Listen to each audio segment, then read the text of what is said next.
Imagine trying to clean a massive, sprawling house. Right. But every time you pick up a piece of trash, like two more magically appear out of thin air. Oh, that sounds like an absolute nightmare. Right. It is. You run from room to room. You're just exhausting yourself trying to organize the chaos, scrubbing the floors until your hands basically bleed, hoping that eventually you'll reach this state of perfect, pristine peace. But you never actually get there. Exactly. That frantic, endless loop. That is exactly what trying to quiet the human mind usually feels like. We really think we can organize our way into tranquility. Yeah, we think if we just arrange our lives perfectly, the anxiety will just stop. Yeah, but what if the answer isn't cleaning the house at all? What if the answer is just, I don't know, stepping outside the front door, dropping the broom entirely, and just walking away? Wow. Yeah. Just leaving it behind. Yeah. Janaka now speaks again in this text, and he's affirming his realization with just this incredible clarity and joy. Yes, and his words reveal the disciples' steady awareness and total freedom from all bondage. But before we step over that threshold today and really explore what that actually feels like for you, take a quick second to subscribe, like, and drop your own reflections in the comments below. We absolutely love seeing how these concepts land in your own life. We really do. Okay, let's unpack this. Welcome to the deep dive.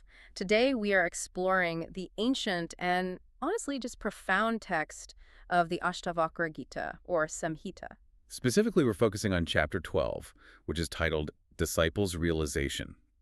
And it's a huge shift from the previous chapters. It really is. So what's our mission here today? Chapter 12 highlights the disciples' deepening realization. We are witnessing this profound shift where Janaka expresses his actual state of freedom. Right, he's showing that the knowledge he's received is finally matured. It's become this unwavering awareness. And the core focus today is on the disciples' lived experience of liberation. This is no longer about, intellectual theory or philosophical debate, No, not at all. It is about what it actually feels like to embody absolute freedom. Which is just so rare and exciting to read. I mean, a first-hand account of spiritual awakening right from the source material. It's thrilling. It really is a profound threshold. What we're dropping into today is just an incredibly rare moment in spiritual literature. Yeah, because we're so used to the dynamic where the master is speaking, right? Delivering these sharp, uncompromising truths to the student. Exactly. But here, the dynamic completely shifts. The disciple takes the floor. We're looking at Janaka not as a student trying to figure things out anymore, but as someone who has actually crossed over. He's expressing a state of absolute freedom, demonstrating that the knowledge hasn't just been memorized, it's lived. Yeah, it has completely matured into an unwavering, lived awareness. And that's what makes it so exhilarating for us to dive into. We aren't dealing with abstract theory anymore. Right. No more philosophical mental gymnastics about what liberation should look like. Exactly. Janaka is giving us a direct transmission of what it actually tangibly feels like to embody absolute freedom in a human body, in real time. It's like finding a diary entry from someone at the exact second they step out of the Matrix. That's a great way to put it. They aren't explaining the code of the Matrix to you. They are describing the feeling of the real sun on their face for the very first time. Exactly.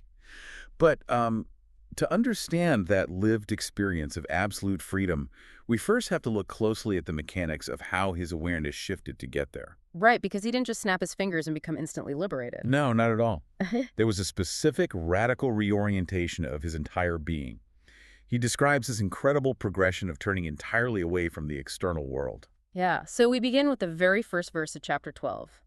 And Janaka declares, "First I became intolerant of physical action, then of extensive speech, and then of thought. Thus verily do I therefore abide." That verse is just so packed. He talks about finding where he truly abides through this sequence of intolerance. Okay, I have to stop you right there and push back on this phrasing a bit, because it tripped me up immediately when I read the source. Intolerant. Yeah, it's a strong word. It is. When I hear that word, I think of someone who is grumpy, easily annoyed, or just completely fed up. I'm intolerant of traffic. I'm intolerant of loud chewing. Right, right. But isn't a realized sage supposed to be this glowing, serene orb of pure acceptance, embracing everything, loving everything? That's the stereotype for sure. So why would he describe his ultimate spiritual state as intolerance?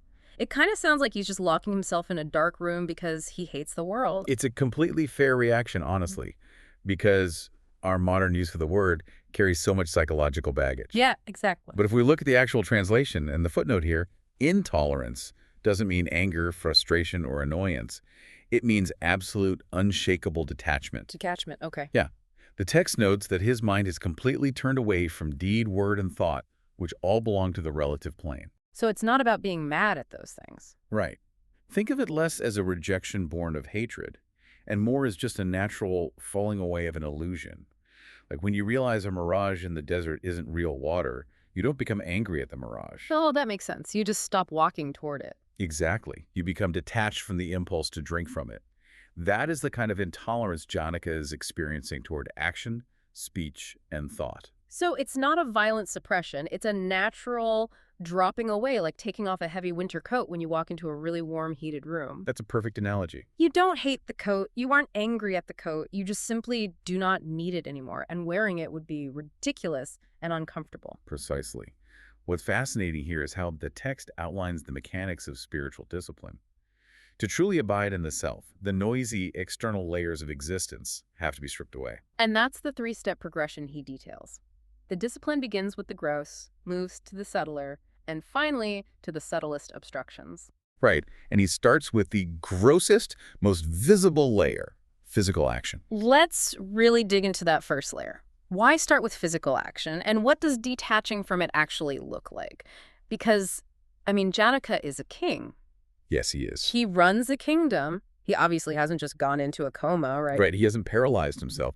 The detachment from physical action is about severing the internal identification with the doer. The doer, so the ego. Exactly. Yeah. In our normal state, our ego is constantly fed by our actions. We are addicted to doing because doing proves that we exist. Oh, wow. Yeah. If I am building a house, if I'm running a company, if I'm constantly running errands, I have a solid, tangible identity. Right. You are the sum of your physical impacts on the world. The mind loves this because it's safe. It's measurable. It's the momentum of busyness. We all know that feeling where you are so terrified of just sitting alone in a room that you will literally invent chores for yourself to do. Oh, absolutely. You'll suddenly decide the garage needs to be completely reorganized at 9 p.m. on a Tuesday, just to avoid the quiet. Yes, because the quiet is terrifying to the ego. So when Janaka says he became intolerant or detached from physical action, he means he stopped using the external world as a mechanism to validate his existence. I see. So he may still chop wood or carry water, or in his case, issue royal decrees. Exactly. But the psychological franticness, the desperate need to act to feel alive, has completely vanished. The physical body might move, but internally there is absolute stillness. He has dropped the heavy clutter. Which brings us to the second step in his progression. Once the massive, obvious clutter of frantic physical action is gone, he moves to the subtler layer, extensive speech. This is a great moment for you to listen for, actually. Notice Janaka's affirmation of complete detachment from body and mind, stripping away action, speech, and thought. So speech, why is that the next layer? Speech is the bridge between the physical world and the mental world. It's how we take our internal reality and force it into the external space. And if you pay attention to how much of our daily speech is completely unnecessary, it is staggering. Oh, it really is. We narrate to control our environment. We gossip, we defend our opinions, we fill uncomfortable silences with meaningless chatter. We talk just to assert, like, I am here, acknowledge me. Exactly. Every time we speak unnecessarily, we are leaking vital energy. We're externalizing our awareness. So when Janaka detaches from extensive speech, he is pulling that energy back inward. Right. He is no longer interested in defending a philosophical position or proving he is right or managing how other people perceive him. I imagine the panic the mind feels when it loses the ability to physically busy itself and then loses the ability to talk its way out of the silence. It's intense, like removing all the escape valves. Which leaves only the final, most subtle layer, the almost invisible dust suspended in the air. Thought. This is the ultimate battleground, because even if you sit perfectly still in a cave, and you take a vow of absolute silence. Right. If your mind is racing with grocery lists, past arguments, anxieties about the future, and endless judgments, you are still completely entangled. You're still fully participating in the relative world, just internally. Exactly. But wait, how do you actually detach from thought? We know from modern neuroscience and psychology that thought is largely involuntary. It is. The brain secretes thoughts the way the stomach secretes acid. You can't just command your brain to stop thinking, can you? No, and trying to force the mind to stop thinking with brute force is just another form of thought. Oh, right. It's the ego saying, I am going to defeat the mind, which is a paradox. Exactly. Detaching from thought doesn't mean your brain flatlines. It means you stop identifying as the thinker. Give me a way to visualize that. Because stopping identifying as the thinker sounds great on a bumper sticker, but it's incredibly hard to grasp practically. Okay, think about standing by the side of a really busy highway. The cars zooming past are your thoughts. Okay, I'm picturing it. In our normal state, we don't just watch the cars. We run out into traffic, we try to stop certain cars, we chase after other cars. We jump into the passenger seat of a terrifying thought and let it drive us miles down the road into a panic attack. Yes, we get completely hijacked by the traffic. Detaching from thought means you simply step back onto the grass and you just watch the cars go by. You don't try to stop the traffic. Right, you just realize, I am not the cars. I am the space in which the cars are moving. That is so powerful. Janaka realized that the engine of the mind runs on the fuel of the relative world. It needs physical actions to plan, speech to rehearse, and thoughts to chew on to maintain its sense of identity. And by turning away from all three, he simply starved the engine of its fuel. And what remains when the engine of doing, speaking, and thinking stops? That is the profound threshold he crossed. Yeah. You've probably felt a micro version of this in your own life. Think about that moment of utter exhaustion after a massive, stressful life event, a wedding, a huge project at work, a crisis. Oh, yeah. When it's finally over and you sit down on your couch and for just 3 seconds, you don't want to move, you don't want to talk, and your brain is just too tired to spin. It's not depression, it's just a profound, empty relief. Exactly. Janaka has essentially made that space his permanent residence, but this immediately begs a huge question. If you take away what we do, what we say, and what we think, for most of us, it feels like we would simply cease to exist. Right, it feels like annihilation to the ego. Yeah. If the mind has absolutely nothing external or even internal to hold on to, what happens? Does he just dissolve into a void? He answers this in verse 2 by describing the state of his mind once it is deprived of all those inputs. What does he say? He continues, I having no attachment for sound, etc., and the self also not being an object of perception, I have my mind free from distraction and one-pointed. Even thus do I abide. Okay, let's break down the mechanics of that, starting with the senses. Because he explicitly states he has no attachment for sound, which the text notes represents all sensory inputs, right? Yes, sound signifies a total disconnect from all the senses, sight, smell, touch, taste, sound.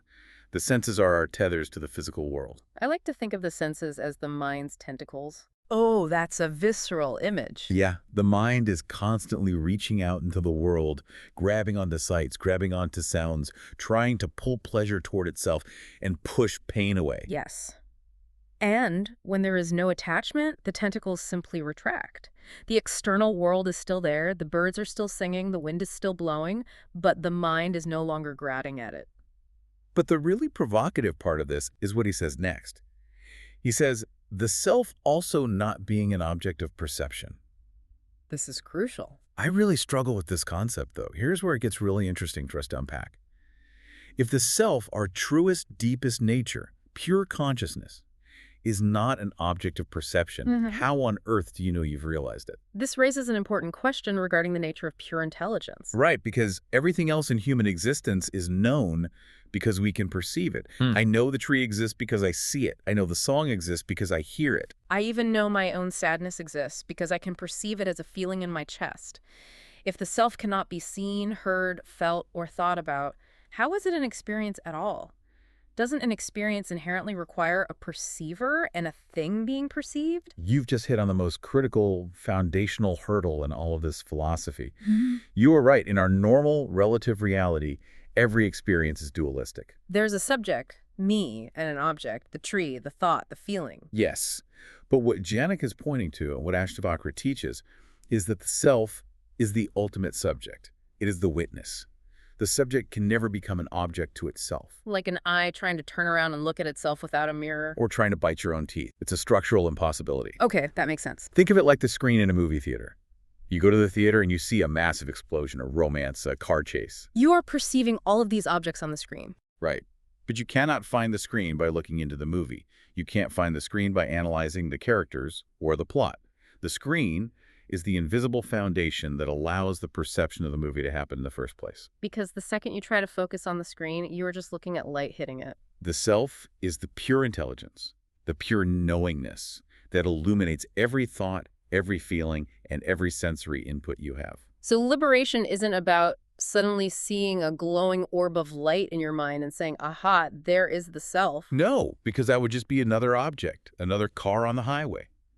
Liberation is the profound realization that you are the knowing itself. You are the screen. Wow. And when you deeply realize that when you start trying to turn your own essence into an object you can grasp and possess, the mind suddenly has nowhere to go. Right. It stops frantically searching the external world for fulfillment because the tentacles have retracted. And it stops frantically searching the internal world for enlightenment because it realizes it can never catch the self. It's a double checkmate. It is the ultimate checkmate of the ego. And the result is that the mind achieves perfect stillness. Because there is no attachment to sensory objects, and because the self cannot be perceived as an object, the mind becomes entirely free from distraction and one-pointed. When we hear one-pointed, we usually think of intense laser-like concentration, right? Like a sniper looking through a scope, sweating, straining. Yes, but here, one-pointedness is actually the ultimate relaxation.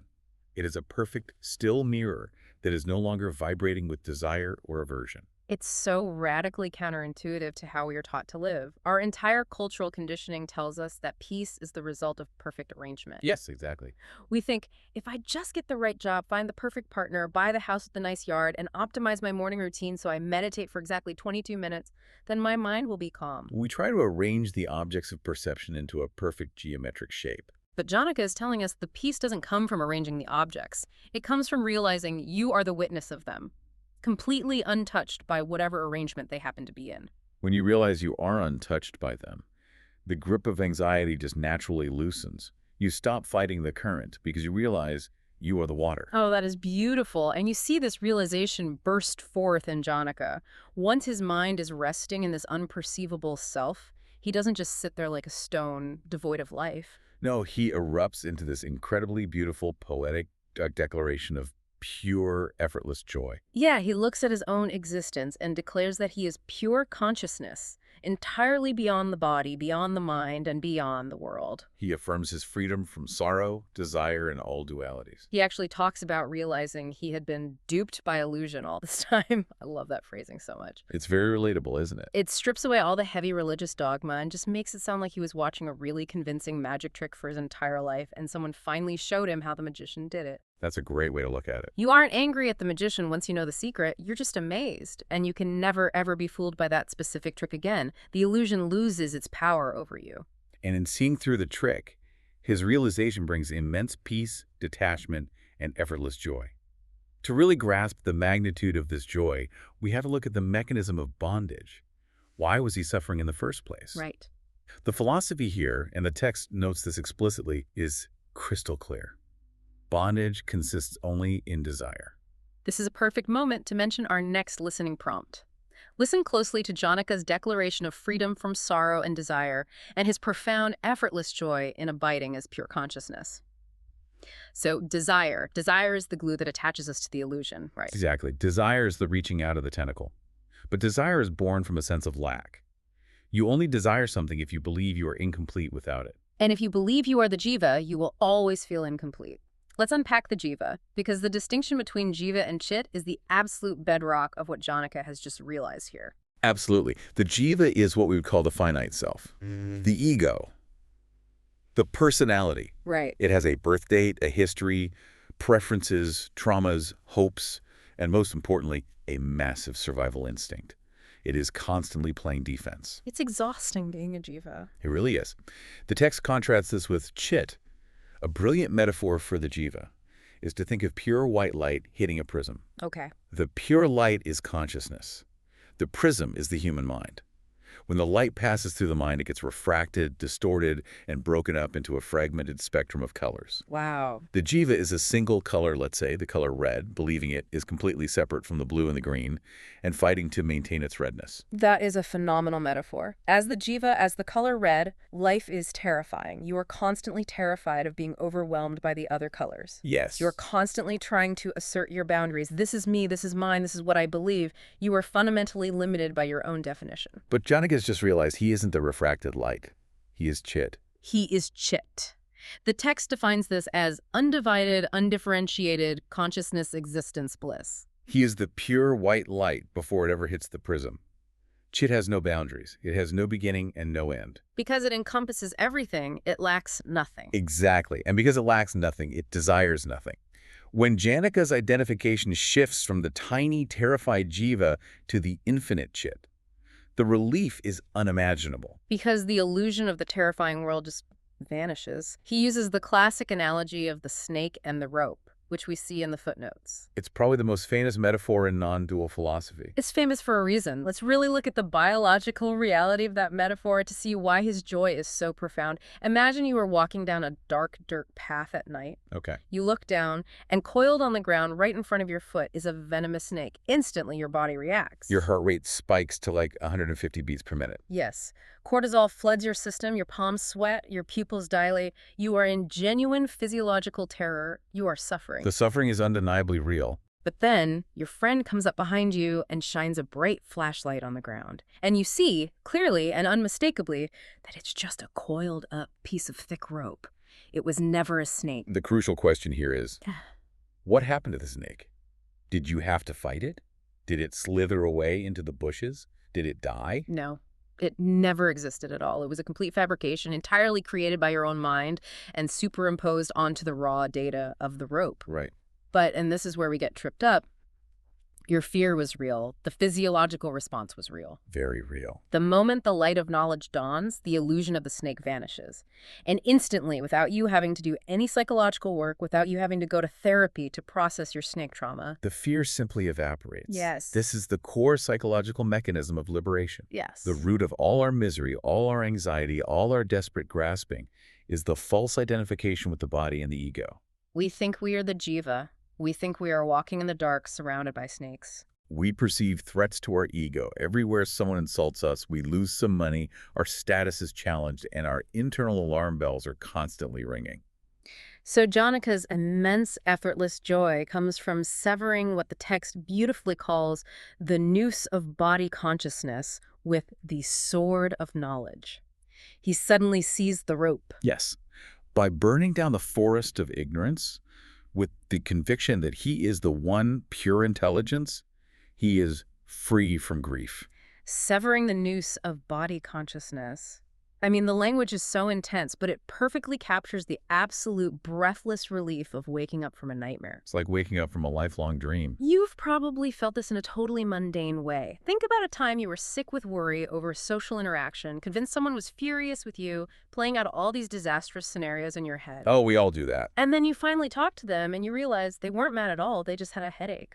That instant full-body wave of relief, that physical dropping of the tension. It's palpable. Now multiply that by infinity.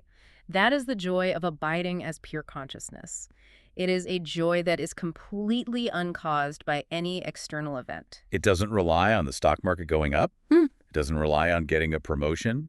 It doesn't even rely on your physical health. It is the joy of your own fundamental existence. But this brings up a very pragmatic, slightly cynical question that I think anyone who studies this stuff eventually hits. Okay, let's hear it. We've tracked his steps, detaching from action, speech, thought. We've explored the realization of the unperceivable self, the shift from Jiva to Chit, the evaporation of the snake. Right. But is this just a fleeting mystical experience? Ah, the question of permanence. Right, because listen, anyone who has ever gone to a meditation retreat or had a really profound moment in nature, or even just had a moment of startling clarity while staring at the ceiling at 3 a.m., knows that you can touch this state. You can glimpse it, definitely. You can feel that vastness, everything makes sense, you feel perfectly at peace with the universe, and then your alarm goes off. Or your toddler screams. Yes. Or you check your bank account, and poof. The enlightenment is completely gone, and you are right back to being an anxious, reactive, frustrated Jiva. You're back in the mud. It's a very common experience. So is Janaka just having a really, really good meditation session, or is this permanent? The final verse of chapter 12 answers this definitively, doesn't it? It does. It is the most important distinction on the spiritual path, and the text addresses it definitively right at the end of this sequence. It draws a massive, unmistakable line between a temporary state of clarity and an enduring, transformed reality. How does it phrase it? It presents us with two different sentences in verse 8 that seem similar, but are actually pointing to two completely different stages of evolution. The text concludes the chapter with, "Blessed is the man who has accomplished this. Blessed is he who is such by nature." Accomplish this versus such by nature. Let's pull those apart, guided by the source footnotes, because that gap seems like it contains the entire secret. Let's start with the first.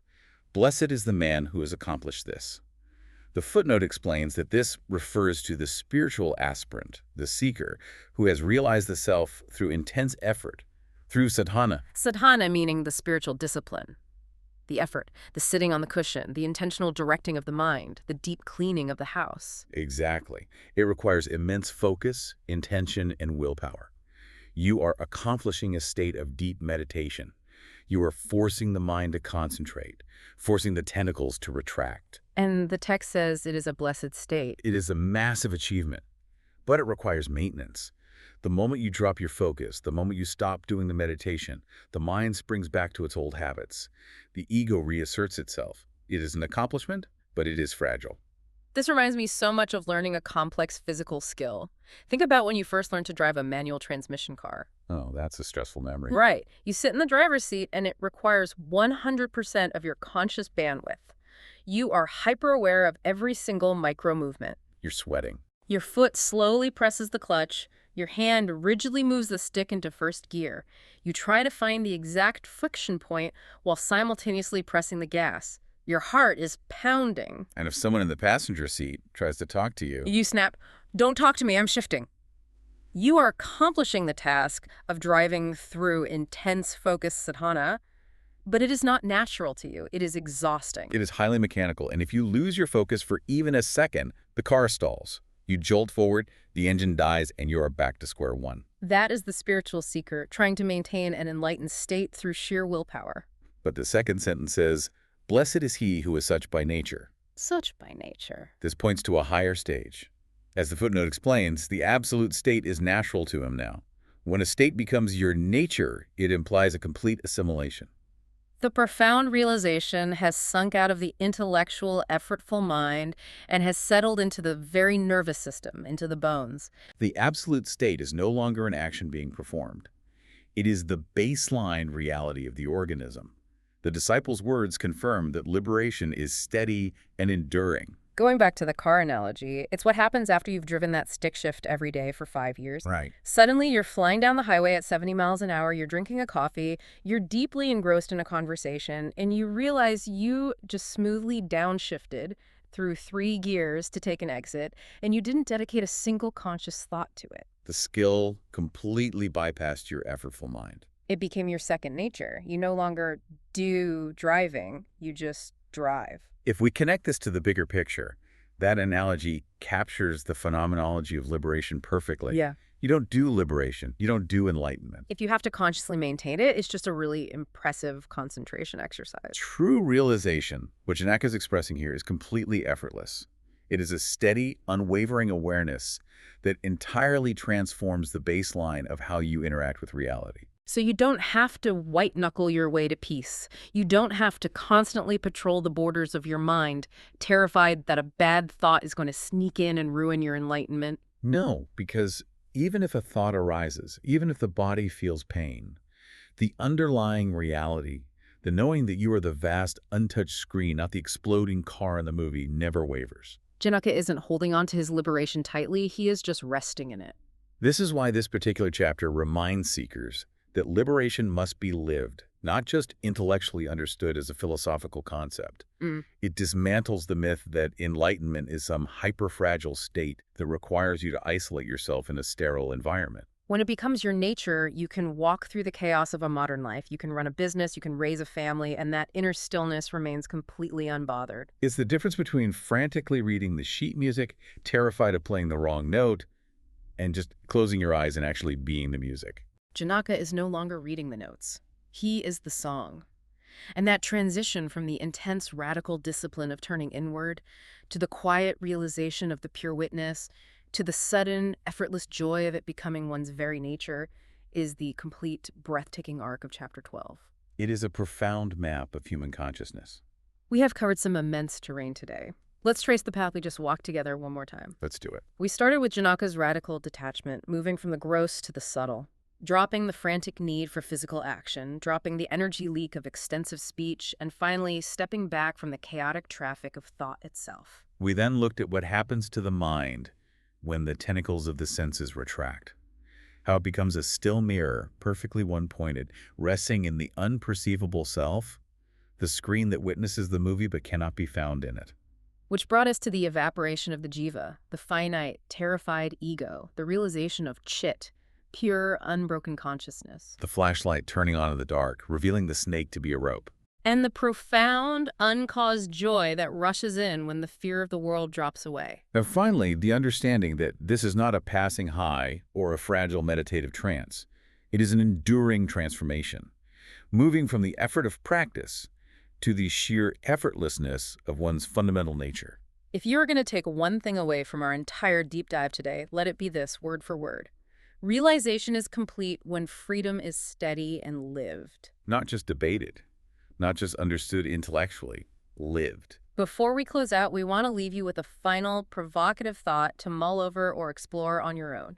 We know from these ancient philosophies, and frankly from modern psychology, that so much of our bondage and freedom are purely creations of our own ideation. The text itself states, with uncompromising clarity, one who considers oneself free is free indeed. So we ask you this. What single thought are you holding on to today that is keeping you bound? What is your personal snake in the dark? And what would actually happen if you just dropped the broom, stopped trying to clean the house, and walked out the door right now? It is a question that can completely reorient your life if you really let it sink in. And if you enjoyed wrestling with these concepts today, we highly encourage you to keep walking this path with us. Next time, we're going to dive into Chapter 13, where we will push even further into the lived reality of the self as pure, undisturbed awareness. You definitely won't want to miss that. And as a quick reminder, if you haven't already, please subscribe, like, and most importantly, share your reflections in the comments. We genuinely want to know, did you spot your own snake in the dark today? Let us know. Until next time, keep diving deep.